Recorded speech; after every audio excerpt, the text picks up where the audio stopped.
এই মুহূৰ্তত এটা ডাঙৰ খবৰ দিব বিচাৰিছো। বিশ্বৰ বুকুত জিলিকি থকাকৈ নিৰ্মাণ কৰা হ'ব জুবিন ক্ষেত্ৰ।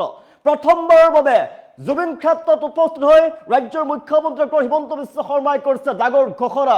কেৱল অসমতে নহয়, বিশ্বৰ বুকুত স্থান লাভ কৰিব জুবিন ক্ষেত্ৰই। অৱশ্যে জনাইছো মুহূৰ্তত বিগ ব্ৰেকিং মুহূৰ্তত জনাইছো মুখ্যমন্ত্ৰী হিমন্ত বিশ্ব শৰ্মাৰ ডাঙৰ ঘোষণা। বিশ্বৰ বুকুত জিলিকি থকাকৈ নিৰ্মাণ কৰা হ'ব জুবিন ক্ষেত্ৰ। জুবিন ক্ষেত্ৰ কেৱল অসমতে নহয়, কেৱল ভাৰততে নহয়, বিশ্বৰ বুকুত স্থান লাভ কৰিব। জুবিন গাৰ্গৰ সমাধিত সেৱা জনাই মুখ্যমন্ত্ৰী ডক্টৰ হিমন্ত বিশ্ব শৰ্মাই কৰিছে ডাঙৰ ঘোষণা। জুবিন গাৰ্গৰ সমাধিত সেৱা জনাই পৰ্যবেক্ষণ কৰিলে জুবিন ক্ষেত্ৰ নিৰ্মাণৰ প্ৰাৰম্ভিক কাম। লোক নিৰ্মাণ বিভাগে 3 কোটি টকা ব্যয়েৰে চলাইছে চৌহদৰ দেৱাল নিৰ্মাণৰ কাম। আজি প্ৰথমবাৰৰ বাবে মুখ্যমন্ত্ৰীগৰাকী উপস্থিত হৈছে। লোক নিৰ্মাণৰ বিভাগৰ বিষয়া বিধায়ক পীযুষ হাজৰিকা, স্থানীয় বিধায়ক তপন দাসৰ সৈতে মুখ্যমন্ত্ৰীৰ আলোচনা। সমাধি নিৰ্মাণৰ বাবে লোক নিৰ্মাণ বিভাগৰ বিষয়াক নিৰ্দেশ প্ৰদান কৰিছে মুখ্যমন্ত্ৰী হিমন্ত বিশ্ব শৰ্মাই।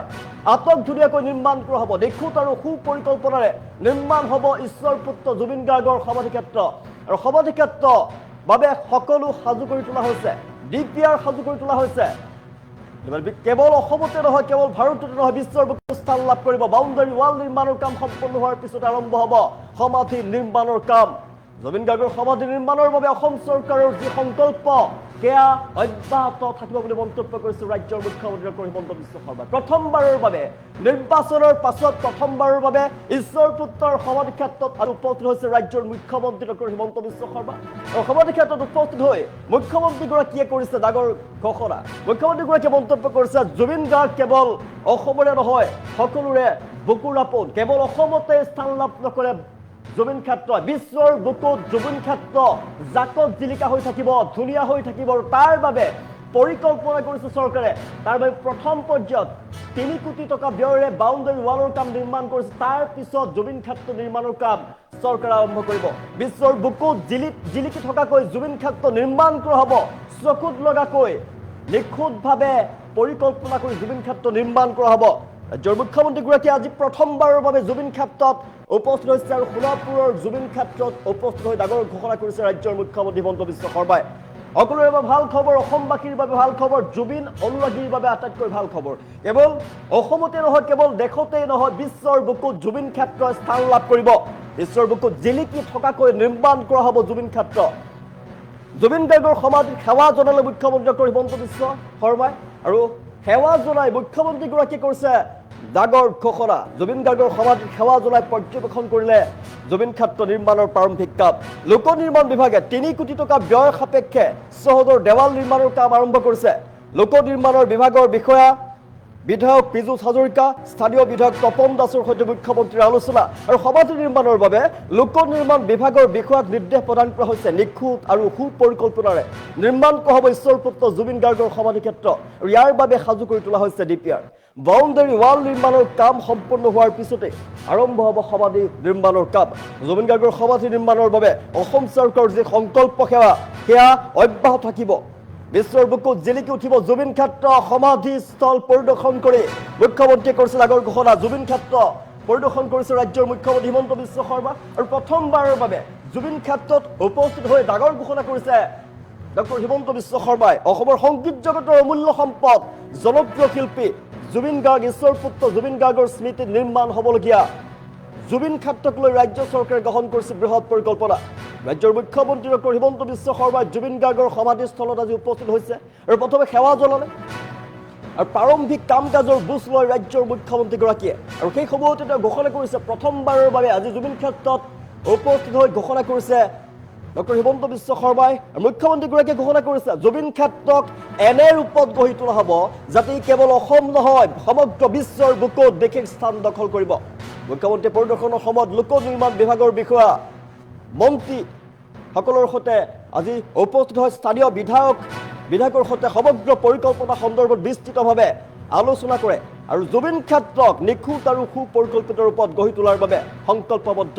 আৰু বিভাগীয় বিষয়াসকলক নিৰ্দেশ প্ৰদান কৰিছে মুখ্যমন্ত্ৰীগৰাকীয়ে। লোক নিৰ্মাণ বিভাগে ইতিমধ্যে 3 কোটি টকা ব্যয়েৰে সমাধি ক্ষেত্ৰৰ চৌহদৰ বাউণ্ডাৰী ৱাল নিৰ্মাণৰ কাম ইতিমধ্যে আৰম্ভ কৰিছে। এই কাম সম্পূৰ্ণ হোৱাৰ পাছতে মূল সমাধি নিৰ্মাণৰ কাম আৰম্ভ কৰা হ'ব। আৰু চৰকাৰে ইতিমধ্যে ইয়াৰ বাবে বিশদ DPR প্ৰস্তুত কৰি ৰাখিছে।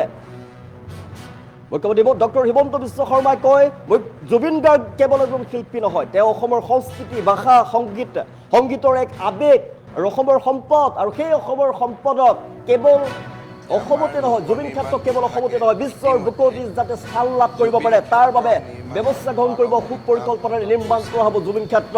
তেওঁৰ স্মৃতিত নিৰ্মাণ হ'ব লগা লোক নিৰ্মাণ বিভাগে ইতিমধ্যে জুবিন ক্ষেত্ৰৰ নিৰ্মাণৰ প্ৰাৰম্ভিক কাম হাতত লৈছে। প্ৰায় ৩ কোটি টকা ব্যয়েৰে আমি ইয়াৰে বাউণ্ডৰী ৱাল নিৰ্মাণৰ কাম হাতত লৈছোঁ, আৰু ওপৰৰ পৰা যাতে মাটি খহি আহিব নোৱাৰে তাৰ কাৰণেও কিছু আমি ব্যৱস্থা হাতত লৈছোঁ। আজি মই এই গোটেই ক্ষেত্ৰখন আমাৰ লোক নিৰ্মাণ বিভাগৰ বিষয়াসকলৰ সৈতে আমাৰ স্থানীয় বিধায়ক তপন দাস আৰু পীযুষ হাজৰিকা ডাঙৰীয়াৰ সৈতে পৰ্যবেক্ষণ কৰিলোঁ, আৰু আমি সমাধিৰ যিটো বাউণ্ডৰী ৱালৰ পিছত সমাধি ক্ষেত্ৰ নিৰ্মাণৰ যিটো পদক্ষেপ তালৈকেও আগবাঢ়ি যাবৰ কাৰণে মই তেখেতসকলক প্ৰয়োজনীয় নিৰ্দেশ দিছোঁ। যি ধৰণে আমি আমাৰ এটা ভাল পৰিকল্পনা কৰি ইয়াক যাতে এটা আমি সুন্দৰ সমাধি ক্ষেত্ৰলৈ জুবিন ক্ষেত্ৰলৈ ৰূপান্তৰ কৰিব পাৰোঁ, আৰু তাৰো ইতিমধ্যে প্লেনিং আৰম্ভ হৈছে। মই ভাবোঁ যে বাউণ্ডৰী ৱালখন হোৱাৰ পিছতে আমি এই কাম হাতত ল'ব পাৰিম। মই পুনৰবাৰ জুবিন গাৰ্গৰ স্মৃতি বা তেখেতৰ প্ৰতি মই বিনম্ৰ শ্ৰদ্ধা জনাইছোঁ, আৰু অসম চৰকাৰে এই সমাধি ক্ষেত্ৰখন নিৰ্মাণৰ বাবে আমাৰ যি সংকল্প সেই সংকল্প অব্যাহত থাকিব, আৰু আমি ইয়াক সুন্দৰ কৰি নিৰ্মাণ কৰিম। যে আমাৰ লোক নিৰ্মাণ বিভাগে ইতিমধ্যে জুবিন ক্ষেত্ৰৰ নিৰ্মাণৰ প্ৰাৰম্ভিক কাম হাতত লৈছে। প্ৰায় ৩ কোটি টকা ব্যয়েৰে আমি ইয়াৰে বাউণ্ডৰী ৱাল নিৰ্মাণৰ কাম হাতত লৈছোঁ, আৰু ওপৰৰ পৰা যাতে মাটি খহি আহিব নোৱাৰে তাৰ কাৰণেও কিছু আমি ব্যৱস্থা হাতত লৈছোঁ। আজি মই এই গোটেই ক্ষেত্ৰখন আমাৰ লোক নিৰ্মাণ বিভাগৰ বিষয়াসকলৰ সৈতে আমাৰ স্থানীয় বিধায়ক তপন দাস আৰু পীযুষ হাজৰিকা ডাঙৰীয়াৰ সৈতে পৰ্যবেক্ষণ কৰিলোঁ, আৰু আমি সমাধিৰ যিটো বাউণ্ডৰী ৱালৰ পিছত সমাধি ক্ষেত্ৰ নিৰ্মাণৰ যিটো পদক্ষেপ তালৈকেও আগবাঢ়ি যাবৰ কাৰণে মই তেখেতসকলক প্ৰয়োজনীয় নিৰ্দেশ দিছোঁ।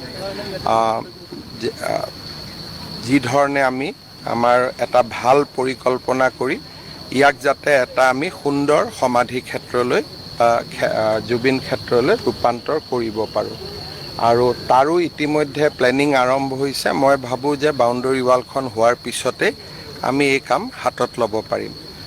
মই পুনৰবাৰ জুবিন গাৰ্গৰ স্মৃতি বা তেখেতৰ প্ৰতি মই বিনম্ৰ শ্ৰদ্ধা জনাইছোঁ, আৰু অসম চৰকাৰে এই সমাধি ক্ষেত্ৰখন নিৰ্মাণৰ বাবে আমাৰ যি সংকল্প সেই সংকল্প অব্যাহত থাকিব, আৰু আমি ইয়াক সুন্দৰ কৰি নিৰ্মাণ কৰিম।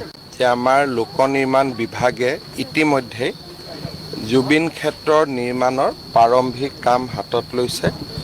প্ৰায় ৩